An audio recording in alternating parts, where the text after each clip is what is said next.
반갑습니다. 우리 옆에 있는 분들하고 한번 인사할까요? 안녕하세요. 안녕하세요. 우리 아이들도 안녕하세요. 반갑습니다.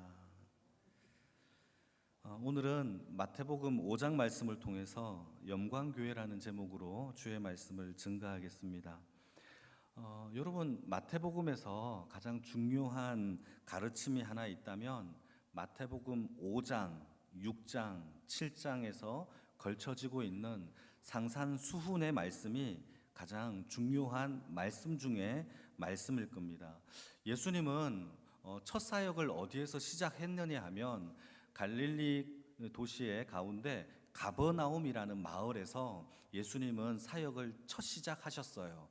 그때 제일 먼저 12명의 제자를 택하시고 부르셨고 그들을 통하여 함께 훈련을 받다가 예수님은 세 가지의 사역을 하셨는데, 첫 번째는 복음을 전파했어요.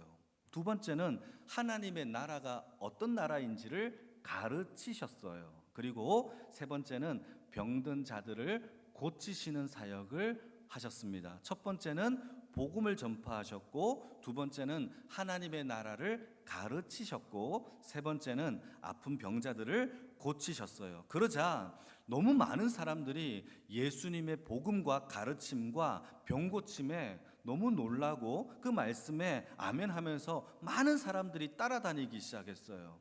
너무 많은 사람들이 따라다니자 그때 특히 지식이 고팠던 사람들은 예수님의 가르침에 몰두를 했고, 하나님의 의에 정말 배고팠던 사람들은 예수 그리스도가 가르치는 그 복음에 열광을 했고, 병든 자들은 예수님의 고치심에 대하여 그렇게 쫓았던 겁니다. 이렇게 많이 쫓아온 그들을 향하여서 가버나움 근처에 보게 되면 작은 산이 있었는데, 그 산에 예수님께서 오르셔서 그때 많은 백성들이 앉아 있었을 때에 그때 긴 설교를 하시는데, 그 긴 설교가 마태복음 5장, 6장, 7장에서 걸쳐지는 산상수훈의 말씀이 펼쳐진 겁니다. 산상수훈이라는 것은 어떤 뜻이냐 하면 산 위에서 펼쳐내린 말씀, 수훈의 뜻이죠. 또 다르게 설명을 하게 되면 산 위에서 수놓은 말씀, 이게 수훈의 뜻이에요. 그래서 예수님께서는 5장, 6장, 7장에서 산상수훈의 말씀을 통하여서 두 가지를 가르치시는데, 첫 번째는 하나님의 나라가 어떤 것인지에 대한 가르침, 두 번째는 땅에 사는 백성들이 어떻게 살아야 하는 가르침을 산상수훈을 통하여서 설명해 주신 겁니다. 첫 번째는 어떤 걸 가르쳤다고요? 하늘에 대한 하나님의 나라에 대한 가르침. 두 번째는 땅에 사는 주의 백성들이 어떻게 살아야 하는지를 설명하고 있는 것이 바로 산상수훈의 메시지입니다. 그런데 오늘 우리가 읽었던 마태복음 5장 13절의 말씀은 산상수훈의 말씀 중에서도 굉장히 중요한 말씀인 팔복, 8가지 복선언에 대한 이야기 후에 슬펴지는 말씀을 선포하는 메시지거든요. 그러니까 여러분, 마태복음 5장 13절 오늘 본문은 팔복 다음에 나오는 말씀이고, 팔복을 제대로 이해를 해야 오늘 본문의 말씀이 이해가 되는 거예요. 그러니까 팔복이 도대체 어떤 메시지가 담고 있는지가 먼저 우리가 이해를 해야 됩니다. 여러분, 팔복이라는 것을 한번 읽어볼까요? 마태복음 5장 3절의 말씀인데 한번 읽어보도록 하겠습니다. 첫 번째 복선언입니다. 시작. 심령이 가난한 자는 복이 있나니 천국이 그들의 것이미요. 여러분, 여기에서 중요한 메시지가 있는데, 중요한 것은 여기에서 단어들의 순서가 중요해요.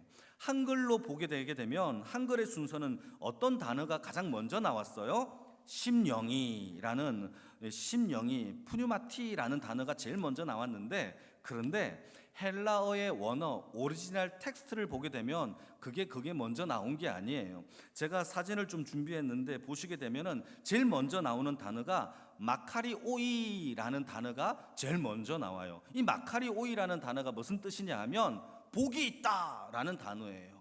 여러분, 헬라어에서 중요한 것은, 가장 강조하고 싶은 것은 맨 앞으로 끄집어내는 습성들이 있어요. 그러니까 예수님께서 팔복을 선언하면서 가장 중요하고 강조하고 싶었던 것이 무엇이냐? 심령이라는 단어가 아니라 복이 있다라는 마카리오이라는 단어를 강조하고 싶었다라는 것이 여러분 원어를 통하여서 알 수 있는 거죠. 그러니까 예수님께서는 우리는 흔히 팔복을 생각할 때 이렇게 생각할 때가 많아요. 심령이 가난해져야 우리가 복을 받는구나.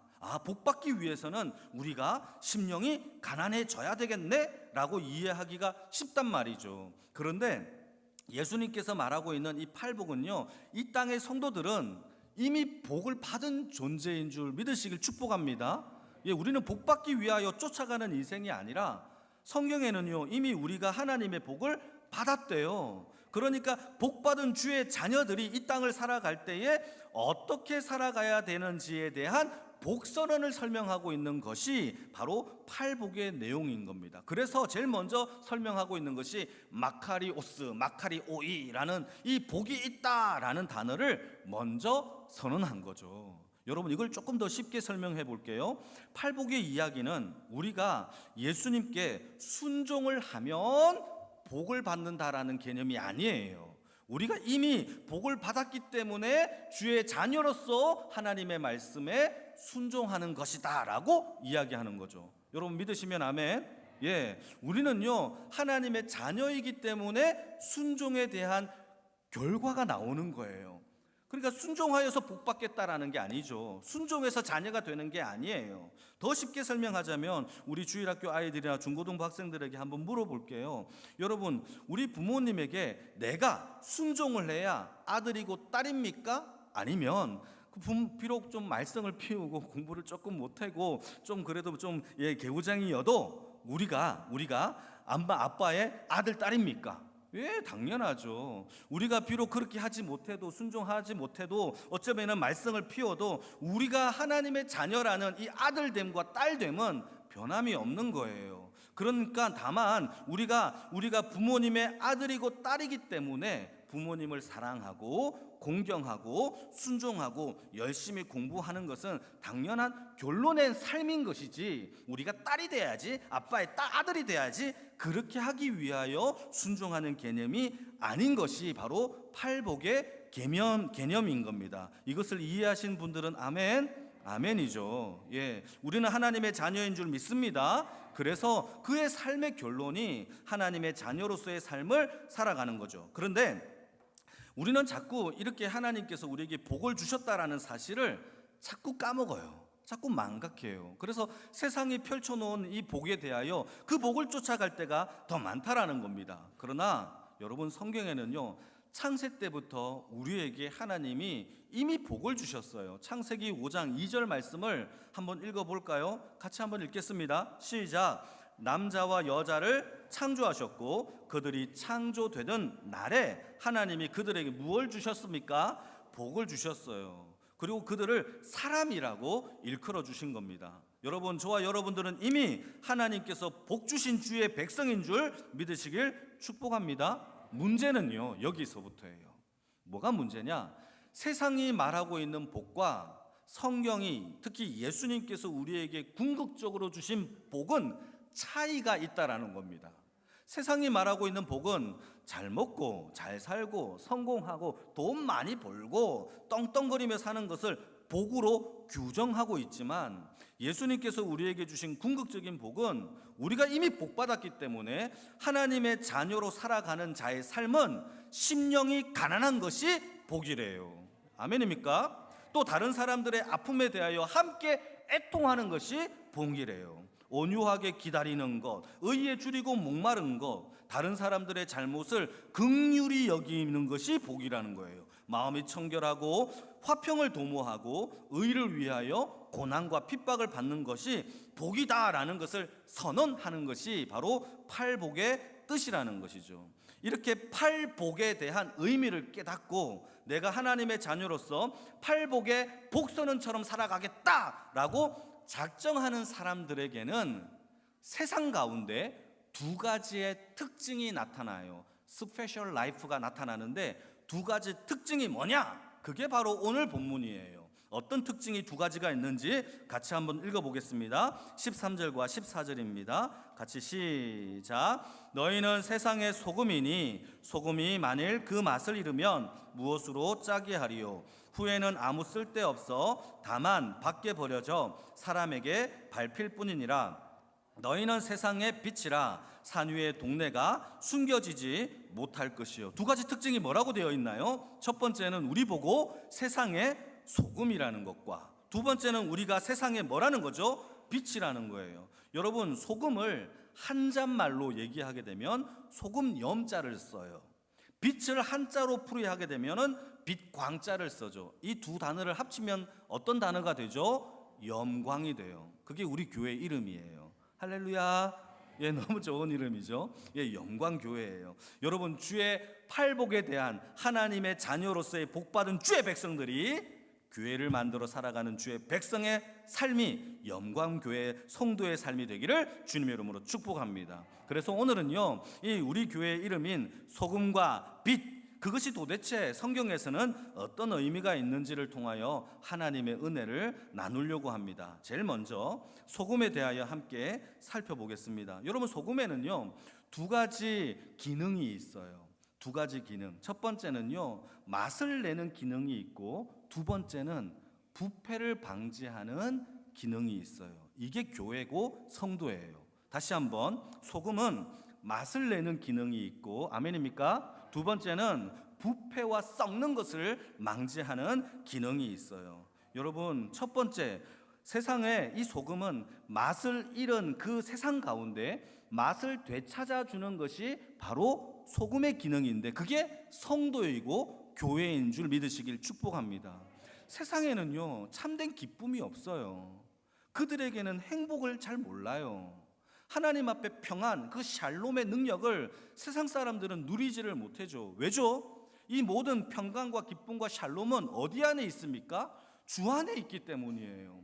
예수를 믿지 아니하고는 하나님의 평강과 샬롬과 그 행복을, 참된 맛을, 그 기쁨의 희열을, 그 하나님의 그 놀라운 그 감사의 능력을 알지 못한다라는 것이 바로 세상 사람들의 모습이에요. 그래서 소금이라는 것은 그를 모르는, 행복을 모르고 사랑을 모르고 기쁨을 모르는 그들에게 참된 소금의 기능은 그들에게 이 세상에 녹아져서 하나님의 사랑을 되찾아주고 기쁨을 되찾아주고 하나님의 능력을 되찾아주는 것이 바로 소금의 역할인 줄 믿으시길 축복합니다. 저는요 모든 이 국에는 소금이 들어간다라는 사실을 한참 후에 알았어요. 제가 어릴 때는 그걸 몰랐어요. 여러분, 어린이 여러분, 모든 국에 소금이 들어간다라는 걸 아세요? 저는 옛날에 몰랐어요. 나이가 들어서 알았는데, 국에다가 소금을 넣으면 맛이 좋게 나죠. 그런데 소금을 넣지 않으면 맛이 없는 국이 됩니다. 저는 맛이 없는 국을 끓이기를 참 잘해요. 그런데 소금을 조금 넣으면 맛있는 국이 되는 거죠. 여러분, 이것처럼 모든 국에 소금이 들어가는 것처럼 하나님의 자녀들이 모든 세상 가운데 들어가 맛을 내기를 주님의 이름으로 축복합니다. 여기는 중요한 포인트가 하나 있어요. 무엇이냐? 소금이 녹아야 맛을 내요. 녹지 않으면 그냥 딱딱한 돌덩어리에 불과하죠. 여러분, 세상 가운데 녹아져야 돼요. 그리스도인들은 세상 가운데 주의 복음을 들고 주여 주여 하며 교회만 있는 것이 아니라 이 세상 가운데 직장을 통하여 일을 하고 봉사를 통하여 헌신하면서 주의 사랑을 녹아내고 헌신하고 스며들 때에 세상 가운데 하나님의 영광을 드러내고 나타내는 줄 믿으시기를 주님의 이름으로 축복합니다. 그게 바로 맛을 내는 소금의 역할입니다. 두 번째는요, 소금은 부패를 방지해요. 부패. 여러분, 저는 생선 가게에 가면 생선 위에다가 소금을 막 뿌려 놓은 것을 처음에는 몰랐어요, 어릴 때는. 그런데 그 이유가 이 생선이 부패하는 걸 방지하기 위하여 소금을 뿌려 놓는다고 하더라고요. 요즘은 냉장고가 있어서 그냥 얼려 놓지만 예전에는 그런 기술이 없었기 때문에 소금을 많이 이렇게 뿌려 놓았다라는 겁니다. 이게 바로 성도와 교회의 소금의 역할인 겁니다. 여러분, 부패를 방지하고 세상 가운데 타락한 것을 막는 것이 교회와 성도의 역사입니다. 여러분, 세상은요 죄로 말미암아 이미 타락했어요. 타락은요 점점 타락할 겁니다. 놔두면 계속 타락할 거예요. 여러분, 세상에서 들려지는 이 뉴스 소리가 점점 거룩한 이야기가 나옵니까? 아니에요. 세상은요 정말 점점 타락할 겁니다. 왜냐하면 에베소서 6장 12절 말씀을 한번 읽어볼까요? 그 이유가 여기에 있어요. 같이 읽겠습니다. 시작. 우리의 씨름은 혈과 육에 상대하는 것이 아니요 통치자들과 권세들과 이 어둠의 세상 주관자들과 하늘에 있는 악의 영들을 상대함이라. 여러분, 이 세상은요 죄로 말미암아 타락했고요, 이 세상은 타락하여서 어둠의 세상 주관자들과 악한 영들이 이 땅을 다스리고 있어요. 그러니까 놔두면 놔둘수록, 하나님의 역사가 없다면 점점 놔두기만 해도 이 어두워지고 악해져 가는 것이, 스스로 타락하는 것이 세상의 모습이에요. 여러분, 교회가 소금의 역할을 감당하지 못하면 더 악해질 거예요. 복음을 선포하지 아니하면, 이 교회가 그 기능을 잃어버리면, 맛을 잃으면 세상은 점점 더 악해진다고요. 왜 이렇게 점점 세상이 흉흉합니까? 그 이유는 소금의 기능을 잃어버린 교회 성도들 때문이에요. 여러분, 이 그룹에 한 명이라도 소금의 역할을 감당하는 그리스도인이 있다면 그 그룹은 부패하지 않을 겁니다. 믿으시면 아멘. 그게 바로 소금의 기능이에요. 더더 하나님 앞에 복음 가운데 그 소금의 기능을 통하여 부패를 막고 하나님의 말씀 가운데 살아가는 주의 백성들이 되기를 주님의 이름으로 축복합니다. 이 복음의 빛을 잃어버린 이 교회들이 점점 하나님과 멀어지는 것이 타락이라면, 이것을 규정하여 설명하자면 우리 자녀들의 타락은 부모님과 점점 멀어지고 부모님을 점점 밀어내는 것이 타락이에요. 이처럼 똑같이 주의 성도들은 하나님의 통치, 사랑, 관섭, 말씀, 기도에서 점점 멀어지는 것이 타락이라고요. 여러분, 이것을 막는 것이 뭐냐? 그게 바로 교회의 기능인데, 그래서 이 악한 세상 가운데 하나님은 교회를 세우셨고, 이 땅의 교회, 모든 교회들에게 하나님이 중요한 한 사명을 주시는데, 그게 바로 소금의 사명이에요. 소금의 사명. 사랑하는 성도 여러분, 우리는 세상의 소금인 줄 믿습니다. 이것이 타락한 세상을 향하여 부패를 막고 타락한 세상을 향하여 썩어지는 것을 막는 것이 바로 소금입니다. 왜죠? 그 소금의 기능에는, 복음에는 예수의 생명과 능력이 있기 때문입니다.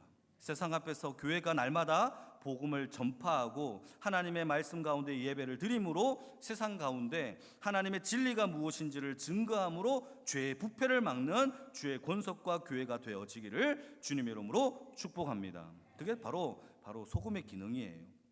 두 번째는요, 바로 세상의 빛인데요. 이 빛이라는 것은 무엇이냐? 빛은요 두 가지 기능이 있어요. 첫 번째는 어둠을 밝히는 게 빛이에요. 그게 빛이에요. 두 번째는요, 빛은 따뜻해요. 따뜻한 게 빛이에요.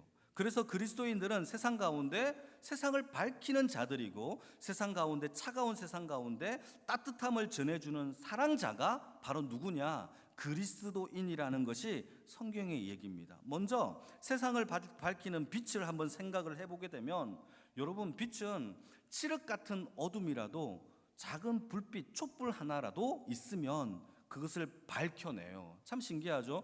저는 칠흑 같은 어둠 가운데 방 안에 달빛이 조금씩 들어오니까 온 방이 환해지는 것을 아마 여러분들도 경험을 했을 것입니다. 그게 바로 빛이에요.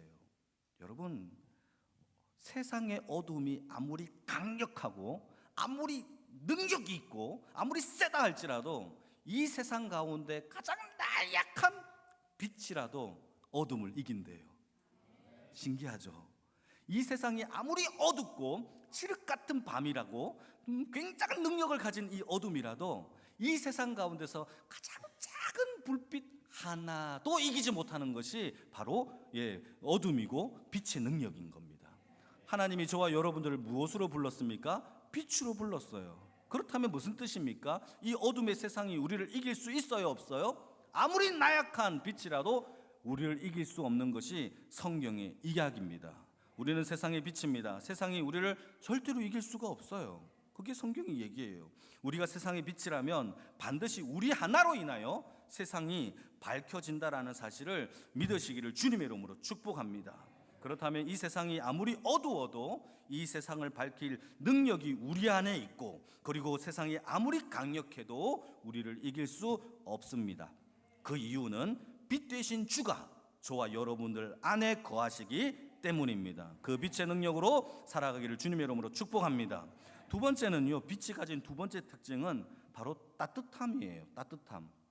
여러분, 요즘은 뭐 LED라든가 전기빛이 있지만 예수님의 당시의 빛이라는 것은요, 그런 빛이 없었죠. 태양빛 아니면 불빛, 불로 피워서 낸 빛이 전부였습니다. 그런 빛의 특징들은요, 어떤 특징이냐 하면 태양도 따뜻하고요, 불 피워서 낸 빛도 따뜻해요. 그러니까 이 빛의 특징은 무슨 뜻이냐? 차가운 세상 가운데 주의 사랑으로 녹이고 따뜻함을 전하는 것이 바로 빛의 역할이라는 사실이죠. 그래서 교회는, 하나님은 이 땅 가운데, 차가운 세상 가운데 교회를 세우셨고, 이 교회를 통하여 주의 사랑, 따뜻함을 증거하고 이 어두운 세상에 빛을 밝히라라고 우리에게 빛의 사명을 주셨다라는 사실입니다. 그러니까 빛은요, 어두움을 밝힐 뿐만 아니라 세상 가운데 주의 사랑을 증거해야 돼요. 진리만 있는 게 아니라 진리와 사랑이 함께 있어야 돼요. 공의만 있는 게 아니라 사랑도 함께 있어야 빛의 역할을 감당할 수 있는 교회가 되는 줄로 믿습니다. 그게 바로 성도의 모습이라는 것이죠. 여러분, 교회와 성도의 사명이 빛이라는 거예요. 우리가 머무는 곳에 그리스도의 사랑이 함께 머뭅니까? 우리가 가는 곳마다 냉랭해지고 싸움이 일어나고 차가워진다면 그것은 빛의 역할이 아니에요.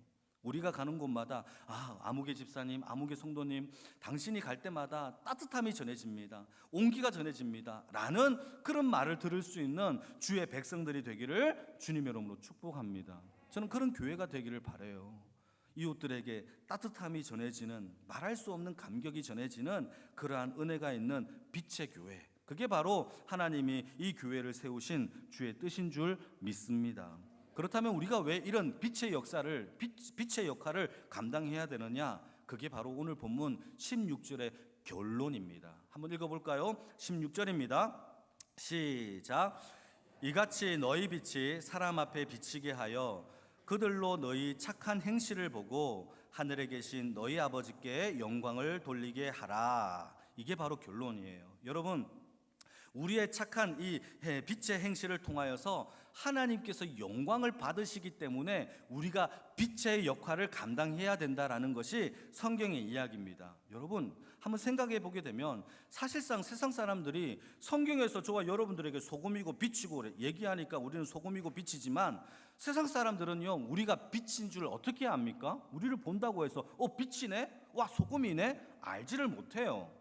그러더니 무엇을 보느냐? 다만 우리가 어떠한 행실로 살아가느냐를 보고 그리스도의 사랑을 보는 것이 그들이 볼 수 있는 눈이에요. 그러니까 우리가 빛이다라는 것을 어떻게 알려주느냐? 그것은 오늘 성경 말씀에 나오는 것처럼 우리의 착한 행실을 통하여서 하늘에 계신 아버지께 영광을 올려드림으로 인하여 우리가 빛인 것을 드러내고 증명하는 주의 백성들이 되기를 주님의 이름으로 축복합니다. 그게 바로 빛의 역사인 겁니다.